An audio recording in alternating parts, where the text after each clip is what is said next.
بسم اللہ الرحمن الرحیم۔ السلام علیکم محترم ناظرین، میں آج آپ کے لیے ایک کہانی لے کے آئی ہوں جس کا نام ہے بدر کی شہزادی۔ بدر کی شہزادی کو سموسے بہت ہی زیادہ پسند تھے، لیکن ایسی چیزیں اس کو ہفتے میں صرف 2 مرتبہ ملتی تھی تاکہ پیٹ خراب نہ ہو۔ ایک روز وہ اپنے دل میں کہنے لگی کہ جب میں بڑی ہو جاؤں گی تو اپنی شادی سموسے والے سے کروں گی تاکہ روزانہ صبح و شام چائے کے ساتھ سموسے کھانے میں آئے۔ اب تو فقط منگل اور جمعے کو ہی ملتے ہیں۔ بچی تو تھی ہی، یہ بات کہیں نوکروں کے سامنے منہ سے نکل گئی اور نوکروں نے کسی موقع پر بادشاہ سلامت سے بھی کہہ دیا۔ بادشاہ کو بڑا خیال ہوا۔ انہوں نے سارے سموسے والوں کو اپنے شہر سے نکال باہر کیا کیونکہ شہزادی ابھی جوان نہیں ہوئی تھی، لیکن اس کا بڑھان ایسا تھا کہ ہر چھٹے مہینے اس کو سارے کپڑے چھوٹے ہو جاتے تھے۔ یہ خوف ہوا کہ کہیں شہزادی جوان ہو گئی اور اسی خیال میں رہی تو برا ہوگا۔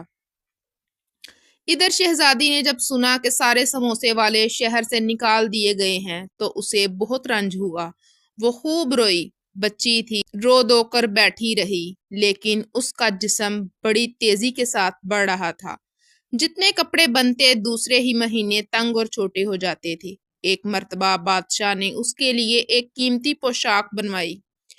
وہ جب تیار ہو کر آئی، خاصی ڈھیلی ڈالی تھی۔ 3 مہینے نہیں گزرے تھے کہ وہ بھی تنگ ہو گئی۔ بادشاہ نے جب یہ کیفیت سنی تو کہا، اس صورت میں معلوم ہوتا ہے کہ شہزادی جوان ہو گئی ہے اور اب اس کی شادی کا انتظام کرنا چاہیے۔ چنانچہ پرانے دستور کے مطابق سرکاری تصاویر بنانے والے کو حکم دیا کہ شہزادی کی تصویریں بنائے تاکہ نزدیک اور دور کی حکومتوں میں بھیجی جائیں۔ شہزادی نے اگرچہ کہہ دیا تھا کہ تصویریں ایسی بنانا کہ جو دیکھے ڈر جائے، اور مصور نے بنائی بھی ایسی ہی تھی، تاہم 6 شہزادے اس کی تصویر دیکھ کر شادی کرنے پر تیار ہو گئے اور بہت اچھی پوشاکیں پہنے گھوڑے پر سوار ہو کر بے تحاشا دوڑتے ہوئے بدر شہزادی کے شہر میں شادی کرنے کے لیے آ پہنچے۔ بادشاہ نے ان سب کی آؤ بھگت کی اور شہزادی کو بلایا تاکہ وہ ان میں سے اپنے لیے شوہر کا انتخاب کر لے، لیکن شہزادی نے کہا کہ میں تو سموسے والے سے ہی شادی کروں گی۔ ان آنے والے شہزادوں میں سے 5 نے باری باری نہایت شان کے ساتھ اپنا گھٹنا ٹیک کر کھڑے ہوتے ہوئے شہزادی سے درخواست کی کہ اپنا فیصلہ بدل ڈالے، لیکن شہزادی نے ہر بار اپنا سر ہلا کر یہی کہا کہ میں تو ایک سموسے والے سے شادی کروں گی۔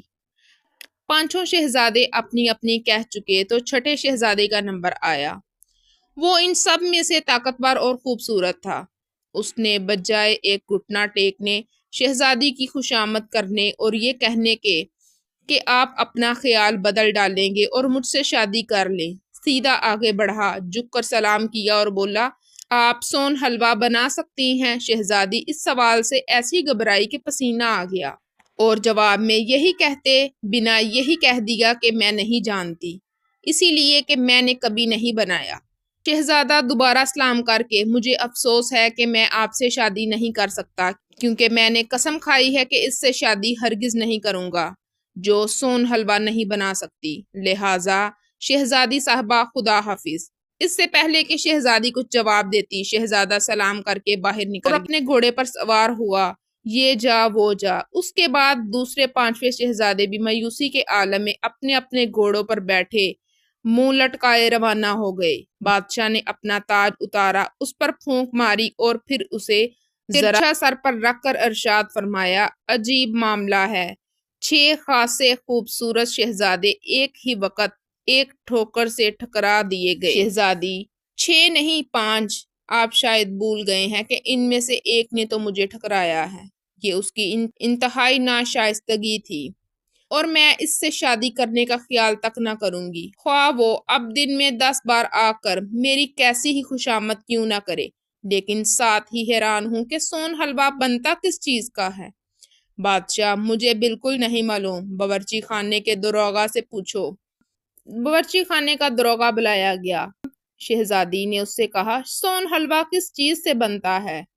اس نے جواب دیا، شہزادی صاحبہ، سون حلوہ سمک روے، دودھ، ملائی، گھی اور شکر وغیرہ کا بنتا ہے اور ان سب چیزوں کو چاندی کے کڑاہے میں پکاتے ہیں۔ شہزادی، یہ تو بہت آسان ہے۔ اچھا، تم 1 بوری سمنک، 10 بوری روا، 5 کپے گھی، 2 من ملائی اور 20 من دودھ حاضر کرو، اور ہاں، کم از کم 2 درجن چاندی کے کڑاہا بھی نئے بنوا لاؤ۔ سیرو سمنک خاک میں ملا دی، میں سون حلوہ بنانا سیکھوں گی۔ لیکن جس وقت شہزادی سون حلوہ بنانے بیٹھی تو اسے معلوم ہوا کہ اس سے زیادہ کسی مٹھائی کا بنانا مشکل نہیں۔ منو روا برباد کر دیا، دودھ کی بالٹیاں موروں میں بہہ گئیں، کڑاہوں کے پیندے نکل گئے، اپنا منہ اور انگلیاں جلا لیں۔ بادشاہ سلامت بھی روزانہ شکایتیں سنتے سنتے تنگ آ گئے۔ کڑاہیاں بنانے والوں کے بل کی رقم ہزاروں تک پہنچ گئی۔ مودی خانے والے الگ پریشان، پھر مرہم پٹی کے لیے صبح و شام جراح الگ آتے۔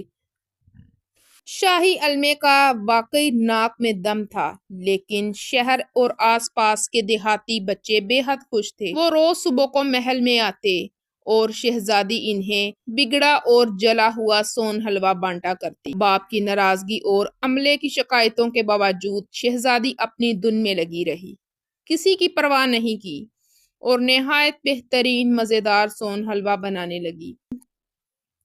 ایک دن وہ اپنے محل میں بیٹھی تھی کہ سموسے بیچنے والے کی آواز سنی۔ پہلے تو اسے یقین نہیں ہوا کہ یہ سموسے والا ہے۔ اس کے کان نہیں بجے تھے۔ کھڑکی کا دروازہ کھول کر باہر نظر ڈالی اور دیکھا ایک شخص سفید براق سے کپڑے پہنے ایک کشتی پر سوار رکھے بازار کی طرف چلا آ رہا ہے۔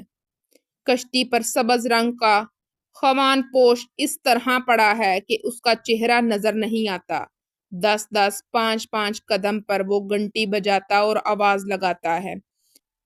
آتے آتے جب وہ جروکے کے نیچے پہنچا اور شہزادی کا سر لٹکائے جھکے دیکھا تو ٹھٹک کر کہنے لگا، حضور، سموسے تو نہیں چاہیے؟ شہزادی تالیاں بجا کر، ہاں ہاں ہاں، لیکن میں نے آج کا اپنا سارا جیب خرچ ختم کر دیا ہے، میں ان کی قیمت نہیں دے سکتی۔ سموسے والا، اس کی پرواہ نہ کیجیے۔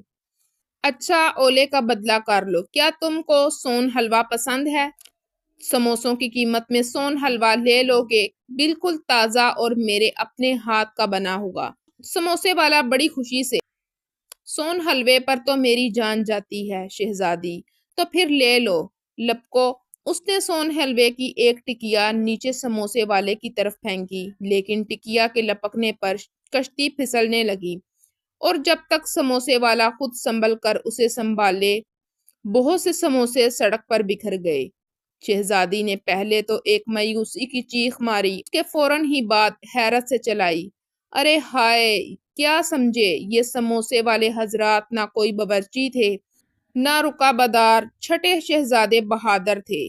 پھر جب وہ شہزادہ، شہزادی اور بادشاہ سلامت تینوں ناشتہ کرنے بیٹھے اور خوانچے کے بچے بچائے سموسے کھانے لگے تو شہزادے نے کہا، نہ صرف سموسے میری پسند کی چیز ہیں، بلکہ اس سلسلے میں ان کا بنانا بھی میں نے سیکھ لیا ہے۔ شہزادی شرماتے ہوئے، میں سون حلوہ بنانا سیکھ گئی ہوں۔ بادشاہ دوسرا سموسہ اٹھا کر، اس حالت میں مجھے معلوم ہوتا ہے کہ تم دونوں ایک دوسرے کے ساتھ شادی کرنے کے لیے تیار ہو، میں بھی تمہاری خوشی میں شریک ہوں۔ دونوں کی شادی ہو گئی اور وہ ہنسی خوشی رہنے لگے۔